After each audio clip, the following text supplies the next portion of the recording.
Welcome to Evolve. My name is Brandon Stover, and I believe that evolution of the world requires evolution of the individual. I believe entrepreneurs are consistently changing that world, and we always will be. So with this show, I will bring you the people and ideas with tools necessary to hack your growth in your business and your life. Together, let's ask the world's biggest question, build businesses to solve them, and live happy and fulfilling lives in the process. It's time to evolve. Hey everyone, welcome to Evolve. Today's guest is a speaker, coach, and trainer on one of the most misunderstood languages of our time, nonverbal communication. Certified by the Science of People and the infamous Human Behavior Lab in Portland, Oregon, which has taught hundreds and thousands of people about this fascinating science of body language and people skills. And he's even conducted research on how to win on the TV show Shark Tank. Working with networking groups, entrepreneurs, government organizations, and high-performing professionals, today's guest has been said to come with a talent and knowledge that will inspire anyone to reach their full potential and master their presence from the inside out. She has presented or trained thousands across the Pacific Northwest at events including PayScale, Merck Pharmaceuticals, Network of Executive Women, PDX Mindshare, University of Oregon, and countless others. Her ability to help other entrepreneurs get their body in alignment with their words came after being an introvert, having left the world of accounting, the antithesis of people skills, and moving across the country to start from scratch. Chasing the freedom of entrepreneurship, she ended up meeting up with the founder of the Science of People and falling in love with the communication of people through body language. Spending 5 years in the startup trenches, she moved from the community manager all the way up to business operations and working with 150 trainers across 6 continents and in their body language certification program, all before striking it out on her own. So I'm honored to welcome the unprofessional writer, but professional pizza lover, body language coach and expert, Danielle Baker. Hello, Brandon. Hello, everyone. Thank you so much for having me. I feel a little warm from that introduction. So lovely. Yeah, absolutely. Well, it's really good to have you on. I really loved our last discussion that we had on the summit. You had brought a lot of value, and so I thought it would be perfect to have you on the podcast. Thank you. Yeah, I'm excited to dive in and geek out on body language, one of my favorite topics. Yeah. So let's talk a little bit about your story for people that don't know you, and tell us about when you left the corporate accounting world and went to the other side of the country. Like what were you after, and what were you like sort of running away from? Oh, that's an interesting way to put it. And I do think I was running away from something. So I did a business degree in college. I minored in accounting, and I was working a gig in Gainesville, Florida, sort of using accounting, sort of using some business acumen, and it was fine. And I think that I had always considered myself this kind of person that once I decided on a path, that was the path that I was going to follow. And it's a very stubborn mentality. I thought it was very goal oriented, but in hindsight, it's kind of a stubborn way to look at things. So my husband got a job out here in Portland, Oregon. And when we moved out, it was really the first time in my life that whatever plan I had set for myself was kind of shaky. I didn't have a job waiting for me out here. And it was actually a kind of one of those tipping point moments where I knew this might be the first time in my life that I have an opportunity to make a pivot in my career. And I don't necessarily have to do this thing that I actually wasn't that passionate about to begin with. Right. I came out here, I applied to a bunch of different jobs, and I ended up getting a retail gig. And at first I was kind of hard on myself and down about it. Like, man, I have a college degree and now I'm folding shirts. What's wrong with me? Right. And that was, kind of a down point in my life where I was just really hard on myself about my accomplishments. And I thought, you know what? I thought I had come so far in my sort of journey, and now I feel like I'm just taking steps backward. So I sort of had this like come to Jesus moment with myself where, I said, I'm going to make this retail experience the best that I can. And I made a lot of really great friends from that. And in the meantime, I'm going to start pursuing some other things, start pursuing my own creativity. I never considered myself a creative person. I thought only certain people were born to be creative, but I started kind of testing out that lie I had been telling myself and realized, you know what, I actually am pretty creative. I started pursuing more entrepreneurial ventures and participated in a startup weekend here in Portland where, you grab a bunch of friends and you form teams to start what could potentially be a real business. And they have real investors there who are championing people who are interested in entrepreneurship and startups. And it's actually a really cool experience. And that's where I got connected with Science of People. And it was this moment where I read someone's job description and I thought, oh my God, someone can actually have this job. Someone can be a behavioral investigator, like someone can be doing human lie detection and using their observation for good and to serve this greater purpose. It was really the first time that I realized there could be a different story for me. It didn't have to be, yeah, I went to business school and did something businessy. You know, it didn't have to be like, I really hated accounting, but I got this like minor and, you know, now I have to follow this path. I could create whatever story for myself that I wanted to.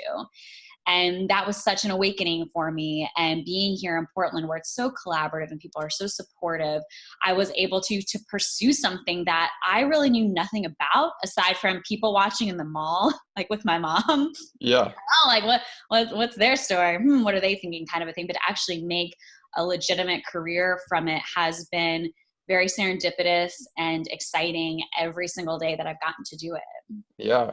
So what drew you to like entrepreneurship and startups? Because obviously you went to that first startup weekend. What was the drive to go to that before you started the body language? Yeah, I think the freedom was really attractive. Like the idea that you could be interested in something that wasn't your day job, right? Like you could still have, you know, a day job or this security financially, you know, you're getting a paycheck every week, but then you could also kind of be thinking a little differently about something else entirely. That was something that felt really new to me. Florida is not really known for its entrepreneurs. Like it's sort of like you do what you were sort of told to do or what you kind of established for yourself. So I was just really interested by the creativity of entrepreneurs here in Portland, of the idea that I could think differently about something, I could pursue a different path. And there's just this energy surrounding entrepreneurship. And I'm sure, Brandon, you feel that every single day doing what you love. It's just this palpable thing of, man, this is exciting. This is interesting. This is different. And I think that's what drew me to that scene to begin with, was just this different kind of feeling and vibe that I hadn't felt before, that I just wanted more of. Yeah. And so you got hooked up with Vanessa Van Edwards there. You fell in love with her startup. What was it like to be working in that arena? Yeah, it was amazing. I remember I told her when we met for coffee the first time, I'm like, I will scrub your toilets. Like, I just want to be like a part of this. Right. And a part of this brand and story. And so I was the first employee hired with Science of People. I actually recently departed there, but I had an amazing 5 years learning about body language and nonverbal communication, really being in the trenches, like you said, of a startup, which I really like. I like wearing multiple hats. I like being a voice for bigger picture strategy. I like being the technician and actually doing a lot of the work. I like being in the community and talking to the people who are buying our products or who are supporting our mission.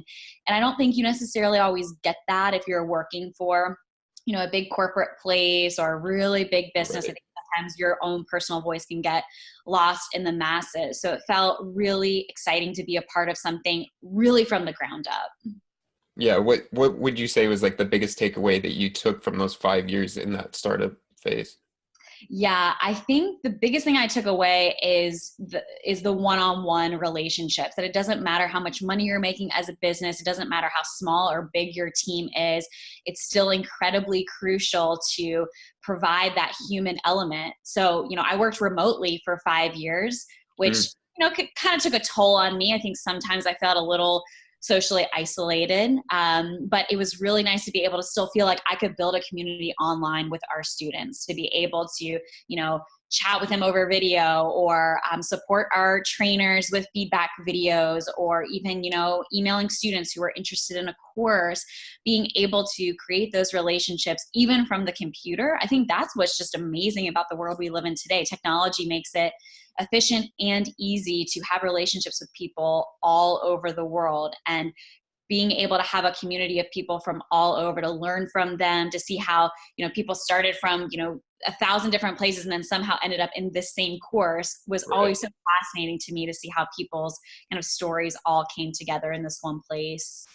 Yeah, and so it's really funny because it's a business focusing in on body language, which would be you would think is like a in-person, connection language there. How did that play out online when you were working with a team and then working with students and teaching them these things? Yeah, it's like, whew, sometimes next level observation, right? When you're with someone in person, it's easier to, kind of like see an arm crossed, right? Or see like a Right, defensive kind of or a closed off pose. It's easier to read facial expressions. You can see someone's happy or, they're upset. right. So it was kind of one of those things where I had to get really good at almost reading through the lines, like reading in Mm, someone's email. If maybe they were using a lot of exclamation points in an email, and then all of a sudden became a lot shorter and they were using periods instead, that's actually a shift in tone. Even though it's mhm. over email, it's still a difference in how someone is coming across. So almost looking for those changes, and also trying to use video as much as possible. Right, Or yeah. getting on the phone with someone as much as possible, because a lot of the times communication and tone and meaning and intention gets totally and completely lost via text and via written communication. I mean, for example, like anytime I text my dad, I send him like really long, flowery messages, and then he'll just say, okay, Yeah, yeah. okay, like no smiley face, no punctuation, just okay. And that could be like, okay, that could be okay. It's like, it could mean so many different versions of okay. So being in that kind of environment where I was primarily communicating with people in that written form, it was important for me to always make sure I was at least aware of my own personal vocal tone coming across, that I was always being, pleasant and supportive, and that I was always that person that could be reached, and that I was kind of that listening ear for them whenever they needed it. Yeah. So let's dive into body language a little bit and talk about, well, first of all, why you find this, so important and why you've sort of made it your mission to help people share their story through body language. I find that really fascinating. Absolutely. So as I mentioned, I've always liked watching people, and it sounds stalker-ish when I say that, but I mean it in a very good, well-meaning way. But literally, like my mom and I would go to the mall, we would get a lemonade and a soft pretzel, and we would sit on a bench and we would kind of watch people walk by, and just, I didn't know it at the time that I was looking at their body language, but that's what it was. I was seeing kind of how they walked, or how their posture was, or how they were communicating with their friend or their kid, and feeling like I was able to make an impression of them, or at least get a glimpse into what their story was.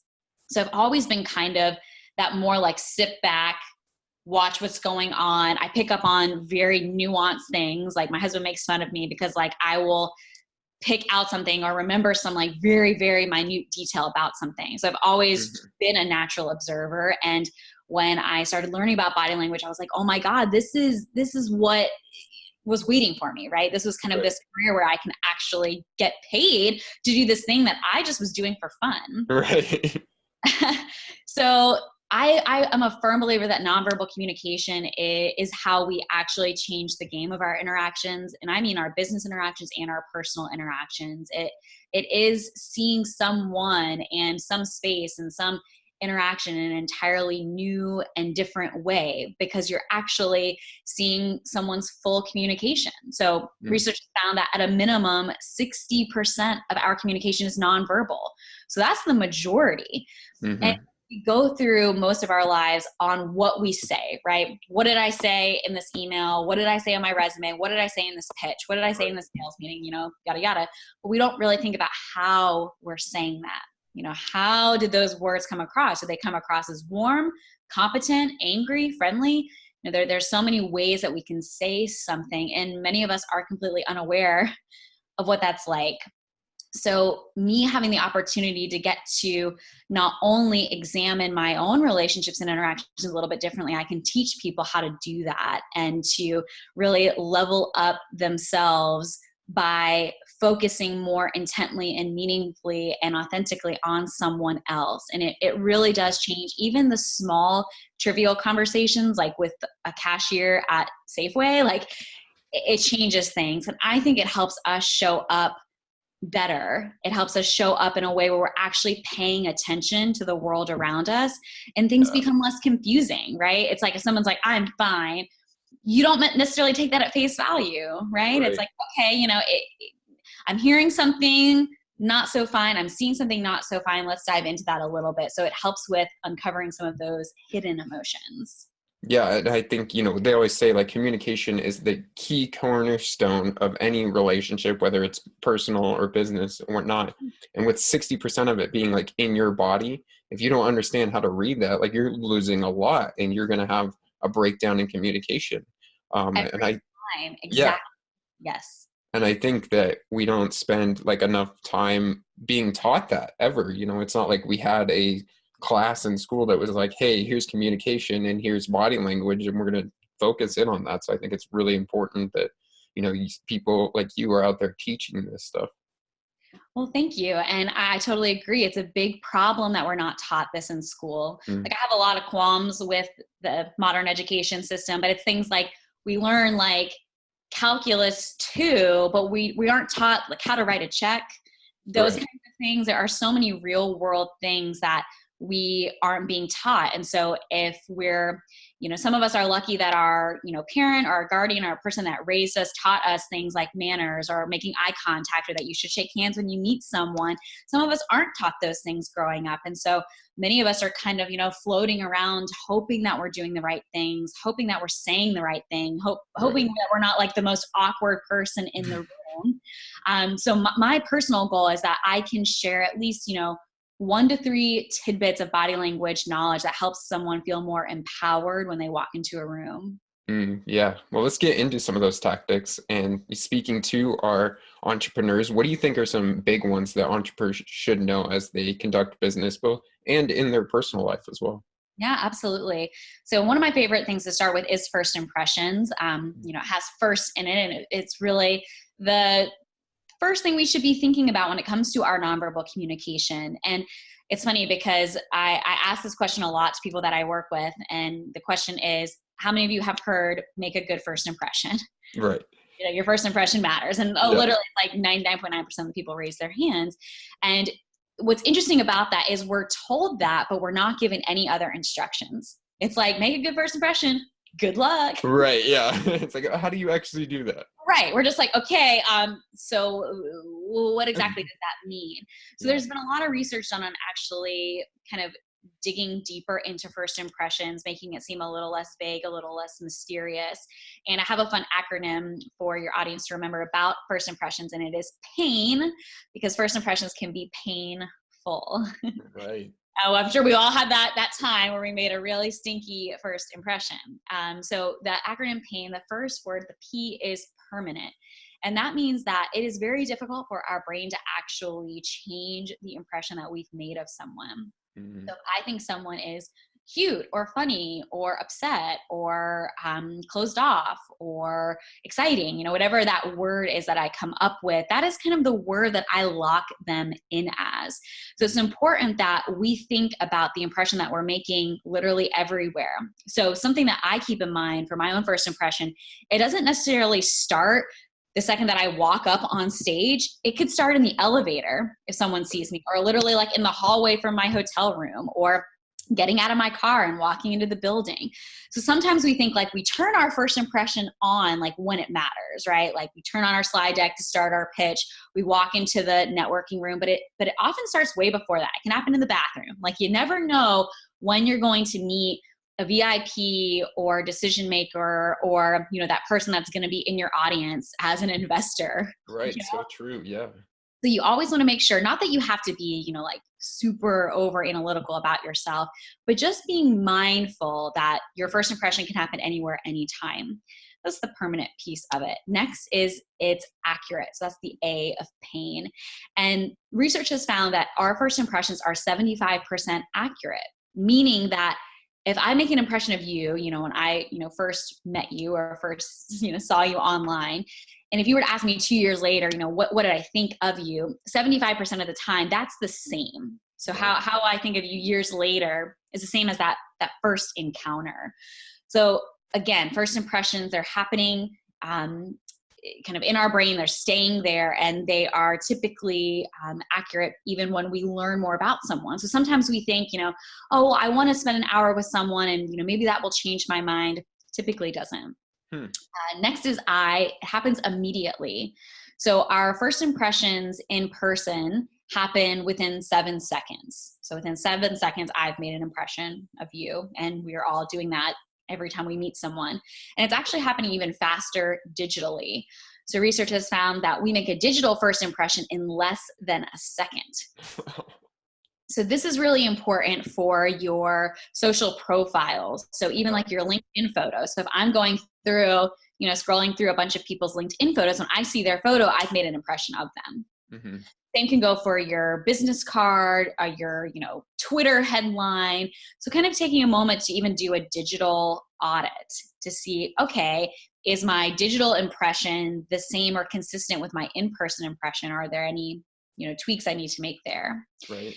And then the final piece of pain is N, and that is nonverbal. So your first impression is entirely based on your nonverbal, not your verbal. And there was an interesting study done by Frank Berneri. He had students do mock interviews. And basically what happened is he had a student do a full-length interview, walking down the hall, shaking hands, sitting down, having your behavioral style interview. What are your strengths? What are your weaknesses? Right. And then he gave these interviews to a group of evaluators, and he asked them, I want you to rate these students in 3 areas. How warm is the student? Like how friendly they are. How competent, like how intelligent, dependable, and how confident they are. He did something really interesting. He shrunk the interviews that he had filmed to just a 20-second clip. So all it showed was that same student walking in, shaking hands, and sitting down. And that was it. So he gave these little mini interview clips to a different group of evaluators with the same instructions. And then for each student at the end of the experiment, he gathered the 2 evaluations, and he found that they were rated exactly the same. Wow. So you don't need to necessarily ask someone about their strengths, weaknesses, tell me about you to form an impression. Sometimes it's based on an entrance in a room. Often it's a smile, a handshake, the type of eye contact that you made. So again, my takeaway here is being mindful of your first impression. How are you showing up digitally and in person? And how can you empower yourself to show up in the way that you want to, not necessarily the way that you've always been doing it? Yeah, this makes me think that, having the sort of right impression and that right sort of like elevator pitch, not only in what you say, but in how you're showing up, is going to be super crucial. Because, even if they just showed a small clip of how these people were showing up for an interview versus like a full interview and they still had the same impression, right. It's really important to get that little mini snapshot the best that you can. Exactly right. And that might be a video of you online. That might be you walking into the room. There's lots of ways that can happen. Yeah, absolutely. So let's talk about if you are going to do a pitch or you're going to have a presentation as an entrepreneur and you're presenting in front of people. What are some tips to have your, nonverbals show up just as powerful as what you're presenting? Yeah, so a big one for presentation skills is something called fronting. So this is actually how we angle our bodies in space. What typically happens is we are actually not entirely fronting when we are in conversations or when we're giving a presentation. Oftentimes we're actually sometimes angled completely away. I see this most often when there are slides.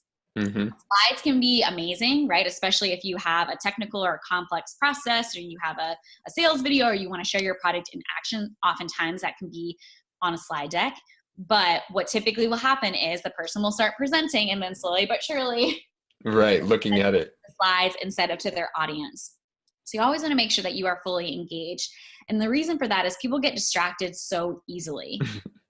Right? It's like the second that someone feels like you aren't talking to them, it's like, all right, well, let me check my Twitter or let me post on Instagram or, let me follow up on this email kind of a thing. So you always want to make sure that you are keeping attention as much as you can. And the best way to do that is by actually continuing to face your audience. Now, if you're in a big room, you want to make sure that each person in the room feels like you are talking to them, that they are a part of your presentation. So you can actually think of making eye contact in a figure 8. So you would start here kind of in the left corner of the room, then you would go back, then circle back to the middle, then back right, then front right, then again. So it's kind of this figure 8. You don't necessarily have to look at every single person in the room. If there's like 1,000 people, good luck. That would be a lot of eye contact. Yeah. And that would be really distracting to your message. But when you actually make that figure 8, to the people in the audience, it actually feels like you are looking at them because you're hitting all parts of the room. Same goes for working your stage. I never like to stay in one spot unless I have to, right? Unless I have to use a podium microphone or I have to stay here because of a speaker. If you have a stage, you want to use your space. Again, that helps you feel engaged with your audience, and they feel like you're talking to them. They feel like they're a part of your presentation and mission. I think this comes down to, one of the basic things as humans, eye contact is obviously really huge, and you feel more intimate like when somebody is actually looking at you, talking to you. And I think we sort of just forget that when we're on stage. Like, it's a different environment, but the reality is like, if you're actually making eye contact with them, you're fronting them, you're showing them yourself, you're going to make that more intimate connection. And then the words that you're saying are going to have a lot heavier hit. 100%. That's absolutely right. And there's a chemical reason for that called oxytocin. So when we mutually gaze with someone, meaning we're looking at them and they're looking at us, it floods our brain with oxytocin. It's a connection hormone. It's like they nickname it the cuddle hormone, but it's for platonic and romantic relationships. It helps us to feel more connected. And you'll notice if you're ever talking with someone and they aren't making eye contact with you, you feel like a little disjointed from them, like they're not hearing you. You're like, okay, like what's happening here? That's because we crave that eye contact, and we can do that really well at the front of the room or on stage to feel connected to our audience. One thing that I always do from stage, because I still feel nervous when I go up and do talks, and even though it's like I've done this talk 1,000 times, I still get, little butterflies. Right. I will find the people in the audience that are giving me great nonverbal feedback. So that's someone that's sitting in a head tilt, maybe with a soft smile. Anyone that's nodding at you, nodding is an affirmative nonverbal. That means I like what I'm hearing. Oh, I'm interested. Tell me more.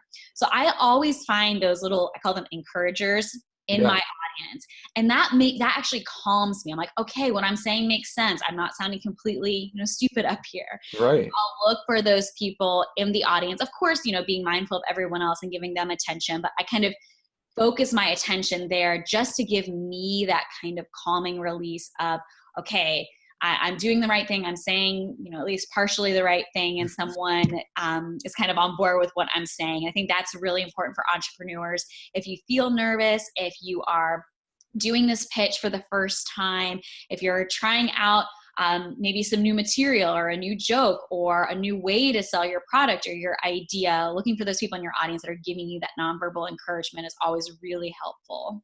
Yeah, I think that's powerful too, because then you're going to connect with them if you're looking more at them. And those are the people that you're probably now talking more to anyway. So if I'm thinking about, doing a pitch to investors, and I have one of them giving me those affirmative nonverbals, like they are probably the one that's going to invest in me, invest in my product. And so now as I speak, like I'm going to speak more powerfully to them. Absolutely. Like I always actually watch on Shark Tank. I try to guess which investor is going to, what would you call that? Make a bid or? Yeah. I can't remember what they call it on there, but Yeah, they're I'm gonna blanking out on they're that. gonna invest in them. Like, Yeah. I'll give you a. I'm forgetting that word. I'll give you a whatever.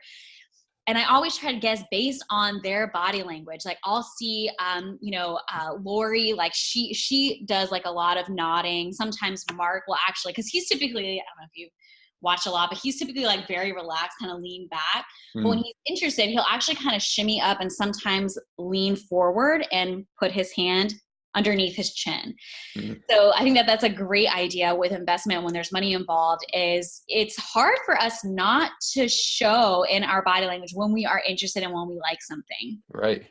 So you can kind of look for those affirmatives. Leaning in is another one. So if someone's kind of getting closer to you, they like what you're saying. They like what you're about. If you see a lean back and kind of an arm crossed, that is often a defensive, it's a distancing behavior. So maybe something you said turned them off. So kind of looking for that body language, you can actually adjust your pitch on the fly to maybe pause for questions or to kind of go back and provide some clarification on something that you mentioned based on what you're seeing in real time. Yeah. And I mean, it goes back to like, these things aren't just in the business world, because these are the same sort of cues that you get, like when you're out on a date with somebody, if they're interested in what you're talking about, they're facing you more, they're leaning in, you're getting more eye contact. If the date's not going well, yeah, you're going to see them disconnect. They're going to lean back. It's the same cues, just in a business context now. Totally. And I always recommend for people who are just starting their deep dive into nonverbal is to do some low pressure observational practice. So yeah, if you're on a first date or you're out with friends or you're hanging out like with your family for, a get together, see what you can find. I always like to have a little notebook. Sometimes I'll take notes of things that I saw, or kind of, keep a running tally in my head of how many times I saw contempt, one-sided mouth raise. So you can kind of even start small of, I want to see how many times I see genuine happiness or how many times I see someone cross their arms, and kind of starting to get the brain moving and thinking in that way. That way, when you go into something more high pressure, like a pitch, you've already started seeing some of those things, right? And you can see, I see this lean back and an arm cross. I saw my Uncle Joe did that when, Aunt Janie was talking about Donald Trump, kind of using the patterns that we've seen in our low pressure life with family and friends and our personal relationships, and then apply those in the business setting. Yeah, one of the things that I love about, we were talking about before, being online and having communities come together, is a lot of times when you do like these mastermind events or whatever on Zoom, you get a bunch of little faces just all together. And I've sat back before and just sort of watched all the faces. Like, I'll hear a speaker say something, and I'm like, oh, I want to go look at all their faces now because I want to see how it landed. And I will see people, like some people like get really into it and they're all nodding their heads. Then other people, you can see that what that person just said did not land well with them. Oh yeah, it's amazing. So when I was at Science of People, we always did office hour calls, and sometimes we would specifically plan to say something either shocking or surprising just for the reaction value. And we would actually, because we always had them recorded, so we would go back and watch them, it'd be like, all right, we said this at 14 minutes and 16 seconds. Let's see people this, and take little screenshots just as a representation of how people's reactions happen so quickly. They happen involuntarily. As much as we think we have a poker face, most yeah. Okay, so I want to dive into a little bit about your values and how you kind of see the world. And so the first one I want to ask is, why do you find relationships so valuable?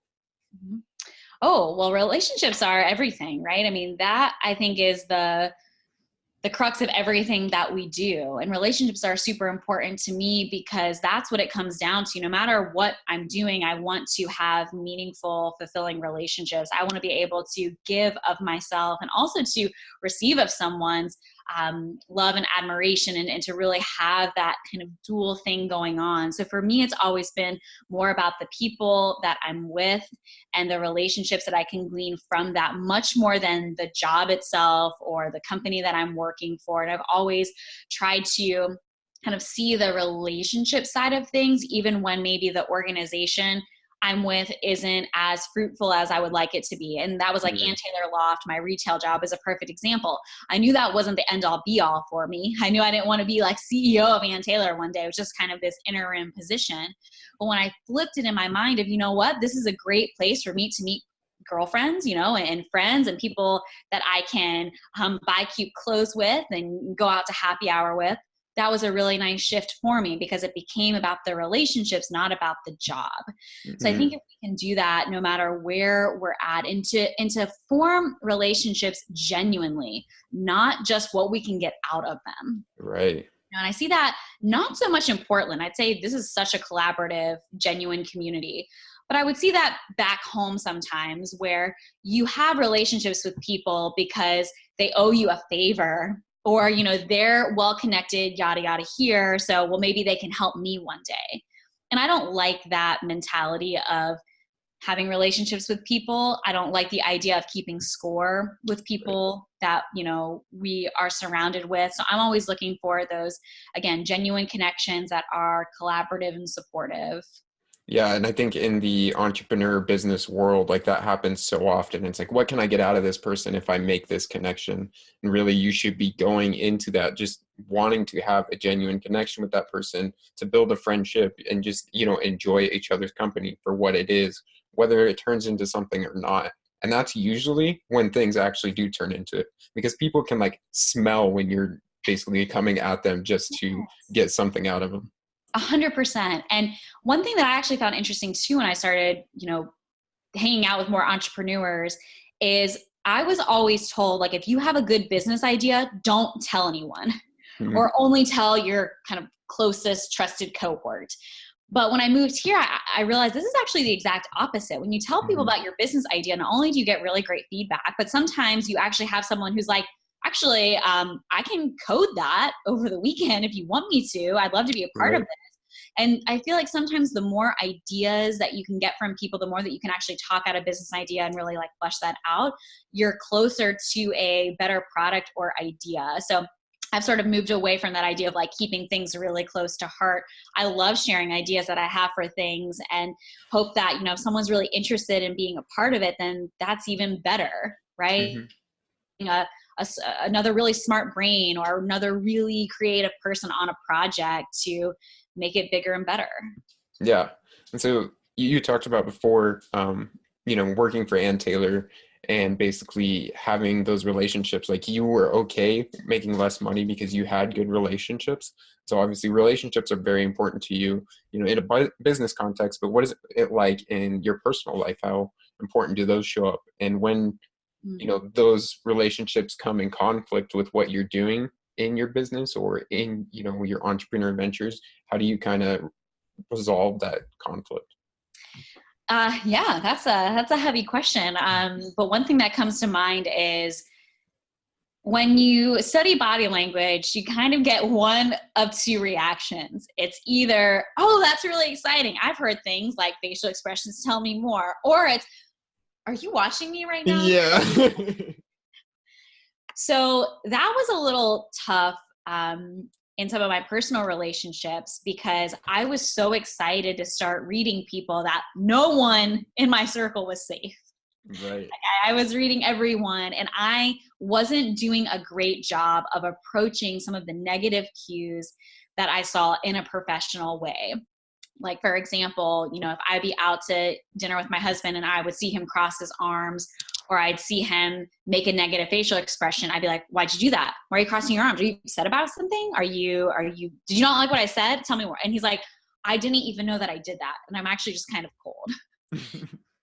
So I kind of was so excited in my newfound knowledge of things that I wasn't taking the time to be respectful of my personal relationships. And body language was one of those really touchy things. It's a very vulnerable thing. And so as a trainer and coach, I had to learn to be incredibly mindful of seeing things, and if I wanted to ask follow-up questions, doing that in a respectful, appropriate way, not being like this call out person of, why are you doing this? I saw this, this is weird, tell me more. People don't like that. Yeah. Surprisingly enough, people don't like unsolicited advice and you trying to coach them.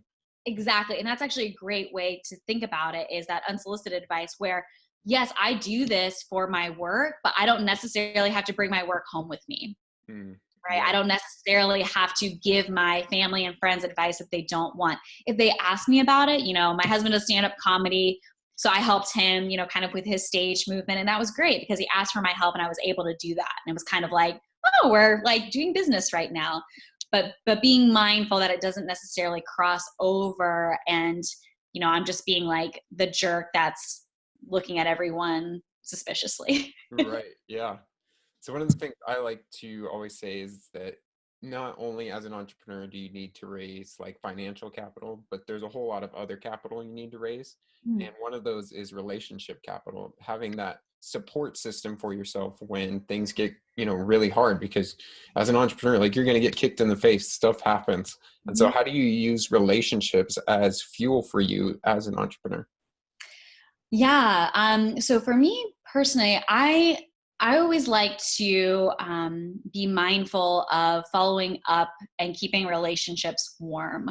So I think sometimes what happens is, we'll be in a relationship with someone professionally, and we kind of have this connection. But then once we've sort of parted ways, or maybe we have this temporary sort of connection with them, we kind of don't think about them anymore, aside from what we see on their LinkedIn profile. Right. For me, I like to be mindful and take time to keep a lot of my even past last connections fresh. And that can be a simple thing of, you know, messaging someone on Facebook or LinkedIn and asking how they're doing. Or you see that they made an update. For example, I have this really great contact here in Portland, and she invited me to be a speaker very early on in my body language career. I had maybe done, oh my gosh, it was probably the third presentation I had ever done. And she was so encouraging of me and believed in me. And it was really funny because she invited me back the next year, and then we kind of went our separate ways. But she was always one of those people that I liked her status updates. And I was just like, oh, I love that you're doing all these cool things. But it wasn't like we were meeting for dinner or drinks all the time. Right. Well, anywho, she, in the last 6 months, actually kind of circled back in my life. She switched jobs, and she wanted a speaker to come and speak to her students at a coding academy that she works at here in Portland. And, you know, it was great because then I was able to get reconnected with her. And now, you know, we've kind of rekindled this flame. So sometimes I think even for me, I'm like, oh, you know, well, I'm not working with this person, or maybe they don't remember me, but you never know when like things can kind of circle back around. And I know for me, I have a goal of wanting to be better at initiating some of those things, of not feeling like, oh, I can't reach out to this person, or, oh, I can't say hello. I think everybody likes a hello, you know? And so if there's somebody that you've worked with in the past, not necessarily like contacting them again because you need something or want something from them, but even a simple, like, you know what, I was thinking of you. We haven't chatted in a while. How's your spring looking? How's your summer looking? Is this your busy season? You know, is there anything I can help out with? Is there anything I can be supporting you on? And I think when we keep those genuine connections going, our network continues to thrive, and it's not like things are kind of dying out season by season. You're able to keep things in bloom. Yeah. So one of the daily habits that I have is connecting with someone new and someone old every single day. And when I connect with somebody old, I'm always trying to send them either gratitude, love, or honor. And so basically I'm sending them a thank you of something they did in the past. And it's usually right, like for them, it's right out of the blue. And I know like on the receiving end of that, like if somebody had texted me and was like, you know what, thank you for this thing that, you know, went on, that we had this sort of connection, or sending them love, like if it's somebody in my family or a friend that needs it that day or whatever, it just boosts their mood. And I feel like it helps to keep your network thriving and keep you connected. That is incredible. I might have to steal that. No, I have goosebumps right now. That is so lovely. And we never know the kind of day someone is having. And I wholeheartedly believe that if we feel someone's name on our hearts, or, you know, when you're kind of, you know, starting your day and you think of someone that comes to mind, I don't think that the person that comes to mind is a total coincidence. I think it's possible that we are led to reach out to someone or provide gratitude to or honor someone that really, really needs it that day. Maybe they, you know, got fired from work, or they missed their bus on their commute, or there's oftentimes little and big things that some people are going through. And if we can provide just a little glimmer of gratitude and acceptance to them, I think that's how the world just becomes a way more loving place. Yeah. And so one of the questions I have for you is, what do you think like the effect of social media and like the digital age has on our relationships? And I see like sending that message, that checks, as a positive way to use digital to enhance our relationships. But what do you think about it as a whole? And Oh, yeah, I have some really complex feelings about social media. You know, in some respects, it's an absolute incredible resource to stay connected, especially with people from our past and our family. So for example, moving cross country, I don't see my family very often. I might see them twice a year at most, maybe my extended family once a year.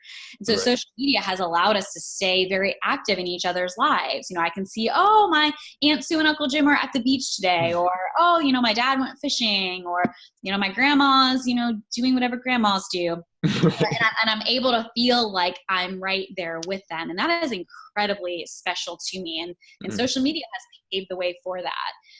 On the flip side, I was listening to a podcast recently. I think it was a Joe Rogan podcast, and it was either a psychologist or some guy on there who was presenting research that, you know, social media is absolutely negatively affecting young people. So especially youth in the, I want to say like the 10 to 16 age group where suicide rates are higher, and, the cyberbullying and Right. all of that has taken, such a force in these young people's lives. And for me, I didn't have a Facebook until I was graduating high school. Mm. I didn't have Instagram. I mean, that was like just a few years ago. Right. Yeah. So I can't imagine having to go through puberty and all those awkward times while also having to maintain this perfect online image when you're barely surviving, going into school every day. Yeah. So yeah, I think that there is a danger to social media for young people specifically. And I know for me, I don't have kids yet, but that's something that I'm thinking about now. Mm-hmm. Before I'm a parent, I want to think about the boundaries that I want to set for my kids as far as social media goes, and think about ways that we can protect our younger generation, because that's the most important thing, right? The people that are coming after us, we want them to feel supported. We want them to feel confident. And sometimes social media, and oftentimes, doesn't provide that for them. So kind of a mixed bag for me. Yeah. What kind of lessons would you teach your kids about just communication in general in relationships? Yeah. I think the biggest thing is what you see on social media is most often not an accurate depiction of what is happening behind the scenes. And I think that's the hardest thing for us to understand. I mean, I even have a hard time. Like, I'll get into a trap of like being on Instagram and scrolling through and just feeling so awful about myself. Like, oh my gosh, like awful about how I look, awful about, my own career, awful about like my home, like there's all of these things where it's just like you go into this comparison kind of loop. And I can't remember what the exact quote is, but it's something like, anytime that you compare, like it's a losing game every time. Yeah, nobody wins. Exactly. Nobody wins when it comes to comparison. So that would be something that I would absolutely instill in my kids, or, any young people that I come to, is, don't use this as your baseline. Don't use social media as kind of the end all be all of someone's life.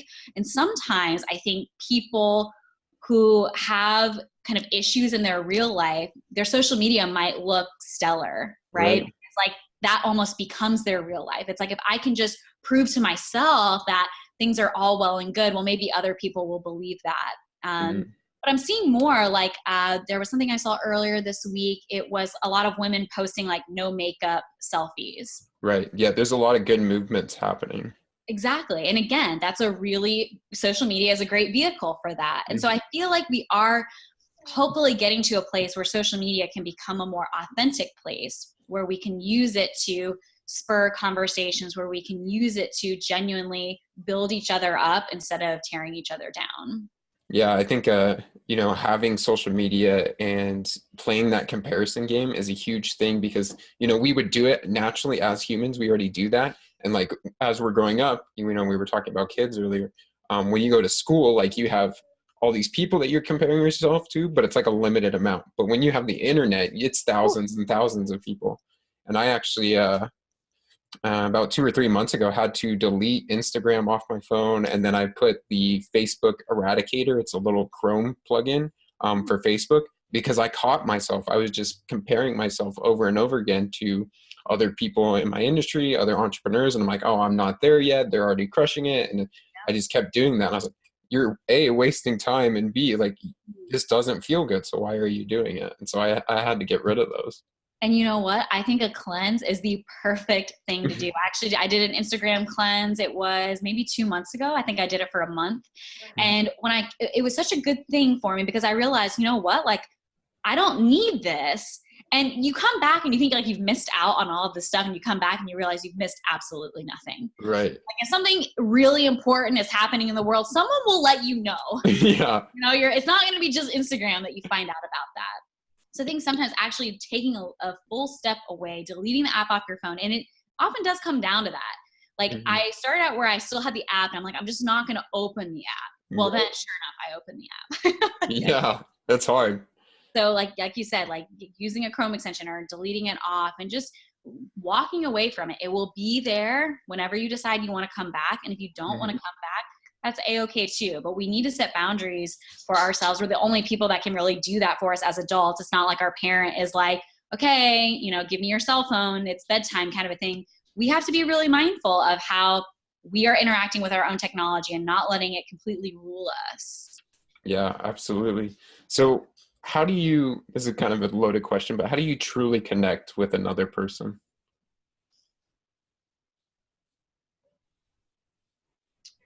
I think the best way that we connect genuinely with people is by listening to them, by really hearing what they are saying to us.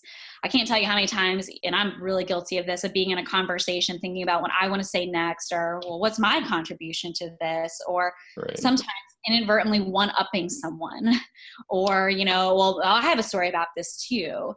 It's really important that we take that time to sit back and hear what someone is saying. And sometimes what they're saying is behind their words, right? So they might be, telling you something, oh, I'm kind of, oh, this thing happened at work, I'm kind of upset.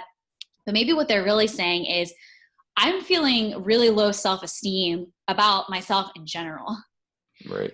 So sometimes there's this greater conflict, and someone is using, a story or an example as a way to kind of reveal a little bit about that without revealing the whole picture. But I think when we can really listen and look for those cues of someone hurting, look for those sadness cues, or those vulnerability metrics, then we can be a better friend. We can be a better partner. We can be a better colleague when we are really, really in tune with what someone is saying, both nonverbally and verbally. Yeah, I think that's why nonverbals are so important, because a lot of times those are going to show up. And if you're actually listening, like actually paying attention to what they're saying, you're going to pick up on those and realize that the words that they're saying is not the whole story. Yes. And if you are trying to be there for that person, you can, dig a little deeper. Absolutely. So before I get to my last question, where can people find you online, learn more about body language, all that good stuff? Yes. So you can find me online. My website is Danielle M, as in Mary, Baker.com. And if you are interested in coaching or having me come and speak to your group or any kind of professional services, you can learn more about me there. And then you can find me on Instagram at Danielle.m.Baker. Awesome. All right. So my last question is, how can we push the world to evolve? Yeah. So you sent me this question ahead of time. This is a big one too. So I wrote down just a couple of notes. I think that one of the ways that we can champion evolvement is by genuinely supporting things that are a little bit off the beaten path.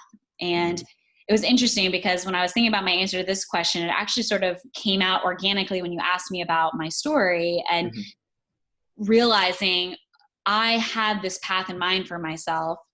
And thankfully, I was given an opportunity to go somewhere different that was actually more fulfilling and more exciting and actually more of my true path. So I think when we see someone doing something off their own path, that is an opportunity for celebration. It is not an opportunity to shame someone or to, ask them why they did something differently or decided something differently. We should always be encouraging each other in whatever direction we decide to take. So for anyone out there that feels like, I have to go into my family's business, or I have to do exactly what I got a degree in, or, I had this dream when I was 10, I've told everyone about it, and if I don't follow that, then I'm letting people down. Let's stop those kinds of conversations, because no one really knows what they want to be when they grow up. Right. And it's almost like I feel like sometimes that question really messes people up for a long time.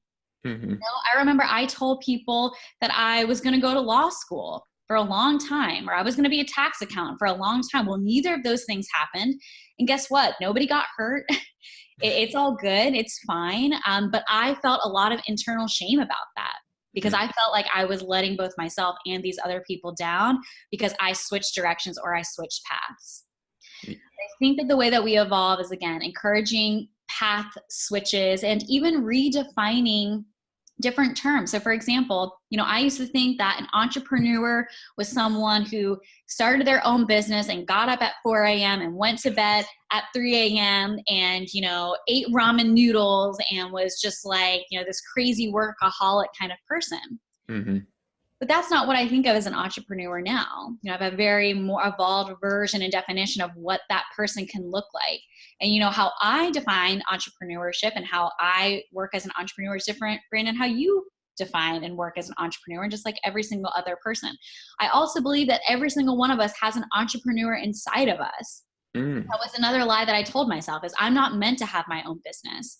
I'm not meant to be creative. I'm not meant to be a public speaker. All of these things. Well, now I'm doing all of those. So we can redefine ourselves in every single step that we take, in every single endeavor that we pursue. We can constantly switch paths and redefine our own lives. And hopefully that is really empowering. I know it is for me to feel like I can do anything at any time, and so can you. Yeah, I love that so much, Danielle. Well, thank you so much for being on the show. It is always a joy to chat with you. Brandon, this was such an incredible conversation. I'm so happy that you invited me back. And if I can do anything for you or your audience, if you need anything at all, don't hesitate to reach out. Awesome. Thank you so much.